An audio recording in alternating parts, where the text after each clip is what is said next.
एक बार फिर आप सभी का बहुत स्वागत है। नमस्कार, मैं सोनाली और आप देख रहे हैं केकेडी न्यूज। रुक करते हैं इस खास खबर की ओर। खबर मध्य प्रदेश के रतलाम जिले से है, जहां बेलपाक थाना क्षेत्र के पास स्कूली बस पलट गई है।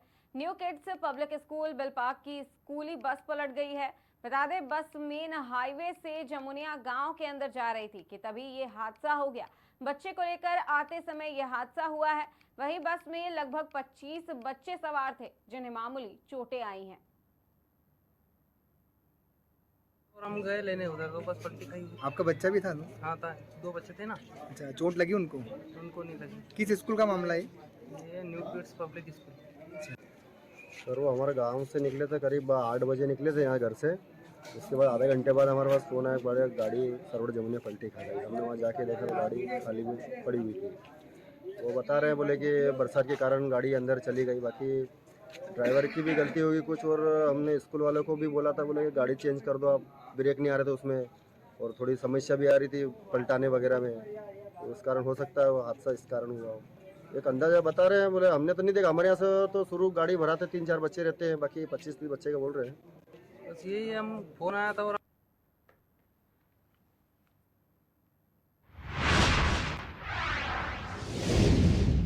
तो करता है अगली खबर की ओर। यह खबर मंडला से है, जहां नैनपुर विकासखंड के छतरवाड़ा पोशाक ग्राम मनिया मोहगांव में कुएं के दूषित पानी से उल्टी और दस्त का कहर देखने को मिल रहा, जिससे लगभग 16 लोग बीमार हुए हैं। जिसके बाद मौके पर नैनपुर स्वास्थ्य अमला पहुंचा है, जिन्होंने प्राइमरी उपचार के बाद सभी को नैनपुर सामुदायिक स्वास्थ्य केंद्र में भर्ती कराया। साथ ही पीएचआई का अमला पानी की जांच के लिए पहुंचा है। इस दौरान एक के बाद एक 16 लोगों को सिविल अस्पताल नैनपुर में भर्ती कराया गया। नैनपुर बीएमओ राजीव चावला ने जानकारी लेने पर बताया कि 2 बच्चों के अलावा 14 महिला और पुरुष भी हैं। सभी का इलाज किया जा रहा है और सभी की हालत खतरे से बाहर है।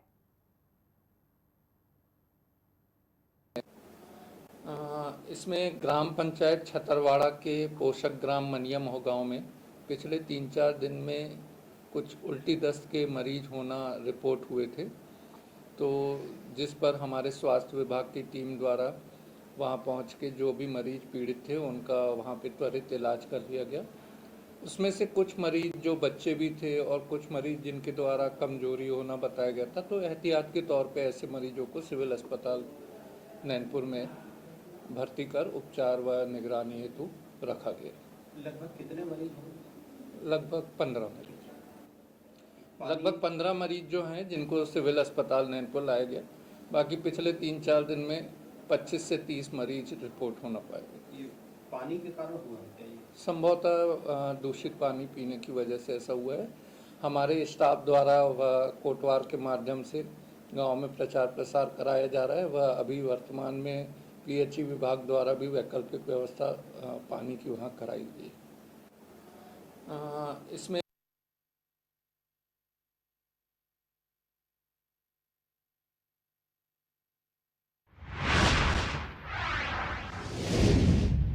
तो करता है अगली खबर की ओर। ये खबर मध्य प्रदेश के बालाघाट से है, जहां प्राचीन समय से चली आ रही परंपरा को जीवित रखते हुए मंगलवार को जिला मुख्यालय सहित अन्य ग्रामीण अंचलों में नारबोध पूर्ण विधि विधान और हर्षोल्लास के साथ मनाया गया है। जहां ग्रामीण अंचलों के साथ साथ नगरीय क्षेत्र में भी इस पर्व की धूम नजर आई है।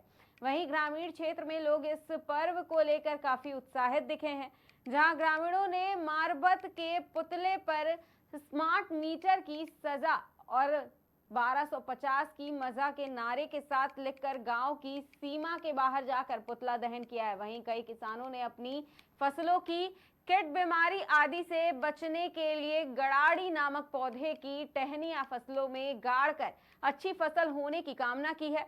वहीं कई ग्रामीण और शहरी क्षेत्रों में घर की सुख समृद्धि और शांति के लिए लोगों ने पुतला दहन किया है। आपको बता दें, गांव के बाहर ले जाकर के उसका दहन कर नदी और तालाबों में मिट्टी के दिए का विसर्जन किया गया है। अब बात करें अगर नगर की, तो नगर में प्रतिवर्ष की भांति इस वर्ष भी बूढ़ी शिव मंदिर के पास से पुतना नामक राक्षसी का पुतला निकाला गया, जिसे विभिन्न मार्गों का भ्रमण करते हुए नगर की सीमा के बाहर ले जाकर गेहूं जारी है। वहीं नारबोध कहते हुए उसका दहन किया गया।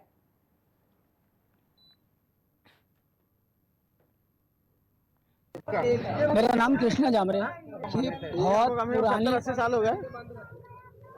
बहुत पुरानी पीढ़ी से हो गए जब से निकाल रहे हैं। ये नारगोज जो बोला जाता है बहुत पुरानी सदी से चल रहा है। आज हम भी निकालते हैं।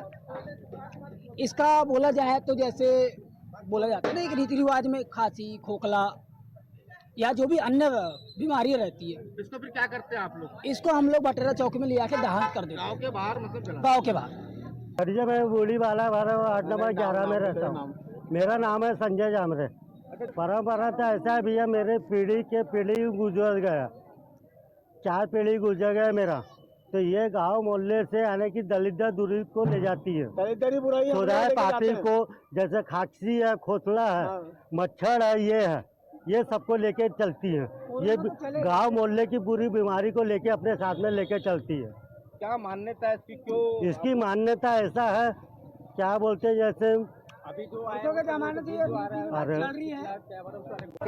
मेरा नाम कृष्णा जामरे है।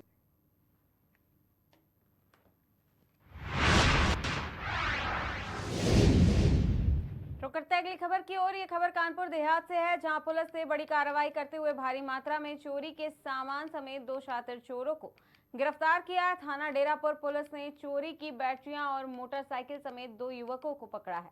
आरोपियों के पास से चोरी की गई अलग अलग ब्रांड की बड़ी मात्रा में बैटरी, चोरी की मोटरसाइकिल और घटना में शामिल ऑटो बरामद किया गया। मंगलपुर तिराहे पर चेकिंग के दौरान मंगलपुर की तरफ से आ रहे एक ऑटो को रुकने का इशारा किया गया था, लेकिन ऑटो चालक ने अचानक पुलिस को देखकर भागने का प्रयास किया, जिसके बाद पुलिसकर्मियों ने घेराबंदी कर शातिर चोरों को पकड़ लिया है। जनपद के अलग अलग थाना क्षेत्र से बैटरी खोलने की घटना को अंजाम दिया गया था।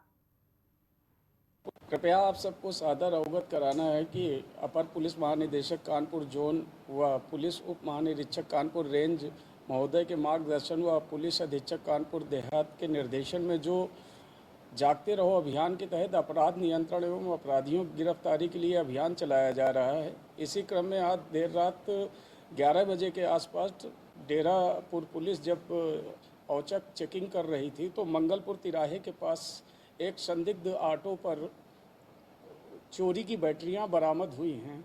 जब इनसे पूछताछ की गई तो इनके द्वारा बताया गया कि मेरे द्वारा स्थानीय स्तर पर स्ट्रीट लाइट, ट्रैक्टर या पेट्रोल पंप्स में जहां पे सुनसान एरिया रहता है वहां से बैटरियों को चुरा लिया जाता है। इस क्रम में 2 अभियुक्त सत्यम भदौरिया जो लड़ुआपुर थाना डेरापुर का और सनी पुत्र इसरार वो भी डेरापुर का रहने वाला है, ये गिरफ्तार हुए हैं और इन लोगों से लगभग 21 बैटरी और एक चोरी की मोटरसाइकिल तथा इस कार में प्रयुक्त हो रहा एक ऑटो बरामद हुआ। सराहनीय कार्य है तो डेरापुर पुलिस को इसके लिए पुरस्कृत किया जाएगा। कृपया आप सबको सादर अवगत।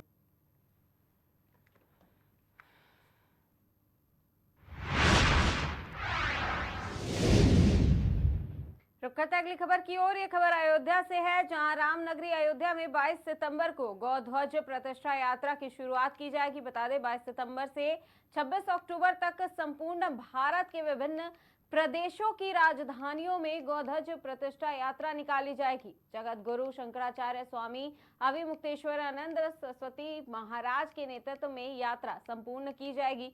जगत गुरु शंकराचार्य के शिष्य और यात्रा के संयोजक ब्रह्मचारी मुकुंदानंद ने प्रेस वार्ता की है। इस दौरान उन्होंने कहा कि यात्रा का मुख्य उद्देश्य है कि गौ माता को पशु की सूची से बाहर निकाला जाए, गौ माता को राष्ट्र माता का दर्जा भी दिया जाए और गौ माता को लेकर राष्ट्रीय कानून बनाया जाए। वहीं उन्होंने ये भी कहा कि गौ हत्या का कलंक इस देश से मिटना चाहिए। हमारे लिए यह शर्म की बात है कि गौ मांस यानी कि बीफ के निर्यात में विश्व में भारत का दूसरा स्थान है।